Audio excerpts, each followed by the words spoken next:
Assalamualaikum warahmatullahi wabarakatuh. Hari ini kita akan belajar terkait pemrograman linier. Oke, seperti yang kita ketahui ya, setiap organisasi itu pasti mempunyai sebuah tujuan. Nah, tujuan itu harus dicapai oleh suatu organisasi, ya kan? Tetapi pada realitanya dalam pencapaian suatu tujuan oleh organisasi itu pasti memiliki sumber daya yang terbatas. Nah, gimana sih caranya agar dengan sumber daya yang terbatas tujuan dari suatu organisasi itu bisa tercapai? Maka salah satunya itu bisa kita rencanakan dengan menggunakan metode pemrograman linier. Nah, sebelum ke arah penyelesaian menggunakan suatu pemrograman linier, maka kita harus mengetahui dulu apa sih pengertian dari pemrograman linier. Jadi, pemrograman linier itu adalah suatu teknik perencanaan yang bersifat analitis yang analisis-analisisnya memakai model matematika. Seperti yang sudah kalian pelajari pada pertemuan sebelumnya, bahwa ada suatu permasalahan. Permasalahan itu nanti harus kita terjemahkan dulu ke dalam model matematika sebelum kita melakukan penyelesaiannya. Nah, itu yang disebut dengan pemrograman linier. Jadi, tujuan dari pemrograman linier ini apa sih? Tujuan utamanya itu adalah untuk mencapai tujuan dan sasaran yang optimal. Tetapi di dalam pelaksanaannya itu tentu banyak kombinasi alternatif, ya kan? Di dalam suatu proses pemecahan masalah, itu pasti kita memiliki alternatif-alternatif pemecahan masalah. Kadang tidak hanya cuma satu alternatifnya, bisa jadi ada 5 alternatif. Nah, dari kelima alternatif itu, kita harus memilih alternatif yang terbaik. Alternatif terbaik inilah nanti yang akan kita gunakan untuk menyusun strategi lebih lanjut tentang bagaimana sih mengalokasikan sumber daya dan dana yang terbatas itu untuk mencapai tujuan dan sasaran yang sudah kita rencanakan. Itu adalah tujuan dari pemrograman linier. Jadi untuk memperoleh alternatif terbaik. Nah, apa sih syarat-syarat dari pemrograman linier? Yang pertama itu adalah tujuan dan masalah itu harus jelas. Yang kedua itu ada alternatif yang ingin dibandingkan. Jadi kalian mempunyai banyak alternatif dan kalian ingin membandingkan alternatif A, B, C, D, mana sih yang paling baik. Dan yang ketiga itu ada sumber daya yang terbatas. Jadi ada batasannya. Kemudian yang keempat, bisa dilakukan perumusan secara kuantitatif. Dan yang kelima, ada keterkaitan peubah. Nah, kemudian di dalam penyelesaian permasalahan menggunakan pemrograman linier, itu ada beberapa asumsi yang harus diperhatikan. Yang pertama adalah linearity, di mana fungsi objek dan fungsi kendala ini harus linear. Misal, jika kalian memproduksi satu sepatu, itu kalian membutuhkan waktu 4 jam. Maka, berapa waktu yang dibutuhkan untuk membuat 2 sepatu? Jika satu sepatu adalah 4 jam, maka 2 sepatu jelas adalah 8 jam. Dan apabila 3 sepatu, maka waktu yang dibutuhkan adalah 12 jam. Yang kedua adalah divisibility, di mana nilai variabel keputusan itu dapat berubah bilangan pecahan. Apabila ingin solusi bilangan bulat atau integer, maka kita bisa menggunakan yang namanya metode integer programming. Kemudian yang ketiga itu adalah non-negativity, di mana nilai variabel keputusan itu harus non-negatif. Jadi tidak boleh negatif, harus positif. Berarti lebih besar sama dengan nol. Kemudian yang terakhir adalah certainty, yaitu semua konstanta atau parameter itu diasumsikan memiliki nilai pasti. Nah, di dalam pelaksanaan pemrograman linier itu nantinya kalian itu bisa menggunakan berbagai metode untuk menyelesaikan permasalahan pemrograman linier. Salah satunya adalah metode grafik. Nah, di dalam metode grafik ini nantinya akan memberikan dasar dari konsep dalam suatu teknik yang disebut dengan teknik simplex. Jadi metode grafiknya itu adalah membangun dasarnya dulu. Jadi sebelum nanti kalian belajar simplex, kalian bisa belajar dasarnya ini dengan menggunakan metode grafik. Nah, prosedur umumnya adalah mengubah suatu situasi deskriptif ke dalam bentuk masalah pemrograman linier. Tapi ingat, di dalam penyelesaian pemrograman linier dengan menggunakan metode grafik, itu hanya bisa dilakukan apabila suatu permasalahan itu hanya memiliki dua variabel keputusan. Apabila memiliki dua atau lebih dari dua variabel keputusan, nanti kalian bisa menggunakan simplex. Tapi kalau kalian hanya memiliki dua variabel keputusan, kalian bisa menggunakan simplex atau metode grafik. Itu terserah. Kalian lebih mudah menganggap mudah yang mana? Apakah pengerjaan dengan grafik atau dengan simplex? Tetapi yang harus kalian pahami bahwa grafik itu hanya bisa digunakan apabila suatu permasalahan itu hanya memiliki dua variabel keputusan. Nah, bagaimana sih tahapan dari metode grafik?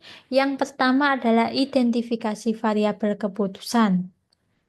Yang kedua adalah mengidentifikasi fungsi objektif atau fungsi tujuan, di mana minggu lalu sudah dijelaskan bahwa fungsi tujuan itu ada dua, ada maksimasi dan minimasi. Kemudian yang ketiga adalah mengidentifikasi kendala atau fungsi pembatas. Yang keempat adalah menggambarkan bentuk grafik dari semua kendala. Yang kelima adalah mengidentifikasi daerah solusi yang layak. Yang keenam menggambarkan bentuk grafik dari fungsi objektif dan menitikkan titik yang memberikan nilai objektif optimal pada daerah solusi yang layak dan mengartikan solusi yang diperoleh. Nanti lebih lanjutnya kita langsung belajar ke dalam soal atau studi kasus. Oke. Berikut adalah contoh studi kasus yang sudah kita selesaikan pada minggu lalu, ya kan? Di mana sebuah PT ABC merupakan perusahaan kecil di sektor pengolahan makanan dengan produksi utama adalah penyedap makanan atau MSG. Singkong dan tebu merupakan beberapa jenis bahan baku yang digunakan oleh PT ABC dalam pembuatan MSG yang nantinya akan dilakukan proses fermentasi. Ketersediaan bahan maksimum per hari adalah 7 ton untuk singkong dan 9 ton untuk tebu. Adapun kebutuhan bahan baku mentah untuk pembuatan MSG grade A dan grade B adalah sebagai berikut, yaitu ini. Kemudian penelitian pasar menunjukkan bahwa jumlah permintaan MSG grade A dikurangi dengan permintaan MSG grade B itu tidak lebih dari 1 ton. Kemudian permintaan maksimum MSG grade B adalah 3 ton per hari dan harga jual MSG adalah 1.000 untuk grade A dan 500 untuk grade B. Berapa banyak MSG grade A dan B yang harus diproduksi per hari agar diperoleh pendapatan maksimum? Nah, dari soal ini, hal yang pertama yang harus kita tentukan adalah menentukan variabel keputusan. Variabel keputusan itu bisa ditentukan dari ini, dari sebuah pertanyaan. Berapa banyak MSG grade A dan grade B yang harus diproduksi? Jadi, di sini variabel keputusannya itu adalah grade A dan grade B.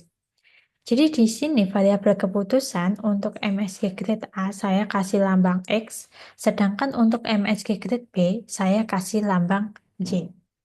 Nah, lambang ini tidak harus selalu X dan Y. Itu adalah terserah kalian. Namun di sini saya memberikan lambang X dan Y. Selanjutnya adalah menentukan fungsi tujuan. Nah, karena di sini yang ditujukan berapa banyak MSG grade A dan grade B yang diproduksi per hari agar diperoleh pendapatan maksimum. Jadi tujuannya di sini adalah industri itu ingin mendapatkan pendapatan yang maksimum. Maka fungsi tujuannya adalah Z-max. Nah, pendapatan itu diperoleh dari banyaknya yang harus diproduksi dikali dengan harga jual. Di sini MSG grade A itu memiliki harga jual 1000 dan grade B itu adalah harga jualnya 500. Maka fungsi tujuan atau Z itu adalah Z max sama dengan 1000X karena harga X itu adalah grade A. Grade A tadi memiliki harga 1000, maka 1000 dikali X ditambah, sedangkan untuk grade B itu harganya 500, maka 500 dikali Y, karena di sini Y adalah menginterpretasikan dari MSG grade B. Jadi fungsi tujuannya adalah Z max sama dengan 1000X ditambah 500Y. Kemudian untuk langkah selanjutnya adalah menentukan fungsi pembatas dan kendala. Yang pertama, kalau kita lihat untuk memproduksi MSG, maka ada dua kebutuhan yang dibutuhkan, yaitu singkong dan tebu. Di mana untuk memproduksi MSG grade A dan grade B itu untuk grade A dibutuhkan singkong 2 kilo dan grade B 3 kilo dengan ketersediaan singkong maksimum per hari itu adalah 7. Maka fungsi pembatas singkong itu adalah 2 grade A, tadi kita interpretasikan ke dalam X, maka 2X ditambah 3Y itu karena ketersediaan maksimumnya adalah 7 ton, maka kalau kita kasih lambang lebih dari sama dengan, karena ini ketersediaannya hanya 7 ton, jadi kita tidak bisa lebih dari 7 ton. Maka fungsi pembatasnya adalah 2X plus 3Y kurang dari sama dengan 7. Nah, kenapa kurang dari sama dengan? Karena ketersediaan maksimumnya itu adalah 7. Apabila lebih dari 7 itu tidak boleh, karena maksimumnya adalah 7. Maka di sini dikasih lambang kurang dari sama dengan. Ini untuk singkong. Kemudian, kemudian untuk tebu sama, yaitu 3X plus 1B, sorry, 3X plus 1Y kurang dari sama dengan 9. Dan seterusnya. Kemudian X itu jelas lebih besar sama dengan 0 dan Y itu jelas lebih besar sama dengan 0. Nah, kenapa di sini lebih besar sama dengan 0? X itu menginterpretasikan MSG, MSG grade A. Kita tidak bisa memproduksi grade A itu negatif, tadi non-negativity, ya kan? Jadi kita itu harus memproduksi suatu produk itu kita bisa memproduksi produk itu 0, tetapi kita tidak bisa memproduksi suatu produk minus 1. Makanya di sini X dan Y itu adalah lebih besar sama dengan 0. Jadi di sini itu adalah kendala non-negatif. Jadi X dan Y adalah kendala non-negatif. Nah, langkah selanjutnya kita harus menyelesaikan ke dalam bentuk grafik, ya kan? Kita sudah pada tahap ketiga, selanjutnya tahap keempat, menggambarkan bentuk grafik dari semua kendala. Jadi kendala yang pertama adalah 2X plus 3Y. Kita coba. Jadi 2X plus 3Y, oke? Jadi yang pertama, kita misalkan X itu adalah sama dengan 0. Nah, jika X sama dengan 0, maka di sini adalah 2 kali 0, ya kan? Ditambah 3 kali Y itu sama dengan 7. Maka 3Y itu sama dengan 7. Y itu sama dengan 7 per 3. Nah, kemudian berarti untuk titik pertama itu kita menemukan 0,7 per 3. Kemudian selanjutnya kita misalkan Y itu sama dengan 0. Maka X sama dengan 7 Ya tadi kayak gini oh. sama dengan 7 per 2. Sama dengan 7 per 2. Jadi di sini garisnya adalah 7 per 2,0. Nah, kemudian ini kita membuat grafik, ya kan? Membuat grafik. Yang pertama adalah 0,7. Ini adalah garis X dan ini adalah sumbu Y. Jadi yang pertama itu adalah 0,7 per 3. Jadi 7 per 3 di sini. 7 per 3. Kemudian yang kedua adalah 7 per 2,0. 7 per 2, nah, koma 0. Kemudian kita tarik garis. Ini adalah konstan yang pertama. Sama. Untuk yang kedua, berarti jika kita asumsikan X sama dengan 0, maka Y sama dengan 9 dan X itu sama dengan 3. 9 dibagi 3 adalah 3. Ya kan? Nah, berarti X di sini 3, ini 9. Kita tarik garis. Nah, dan seterusnya. Untuk X min Y sama dengan 1, Y 3. Kalau Y itu lebih besar sama dengan 3. Berarti 3 kan di sini. Kurang dari sama dengan 3. Berarti yang di akhir itu adalah yang bawah ini. Dan seterusnya. Oke. Kemudian kita ketemu ini. Nah, daerah apa namanya ini fungsi tujuannya itu adalah yang masuk di arsir tadi. Nah, kalau constraint 2 itu berarti kan ke bawah. Nah, constraint ini kan ke bawah. Nah, karena yang titiknya apa namanya ini? Apa ya? Yang saling memotong itu. Nah, batasnya karena X itu, X tadi kan harus lebih besar sama dengan 0. Y juga harus lebih besar sama dengan 0. Maka yang menjadi daerah alternatifnya itu otomatis ke atas ini, ya kan? Ke atas sini, sedangkan untuk Y itu adalah daerah sini. Nah, karena di sini titik potongnya ada di titik ini dan ini, maka yang bisa menjadi alternatif alternatif pilihan itu ada titik ini, 1, 2, 3, dan 4. Nilai-nilai inilah nanti yang akan kita masukkan ke dalam fungsi tujuan. Misal, fungsi tujuan di sini adalah 1000x plus 500 ya.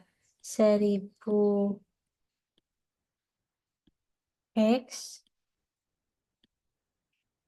plus 500y. Ya kan? Untuk titik D misal, titik D itu kan di sini, dia adalah 0 dengan 0, maka 1000x ditambah 1000, x-nya itu 0, ditambah 500, 0 itu sama dengan 0, maka di sini z-nya itu sama dengan 0. Nah, Untuk C itu sama dengan 1,0. Maka di sini berarti 1000 X ditambah 5000 kali Y, Y-nya 0, berarti sama dengan 1000. Berarti Z di sini adalah 1000.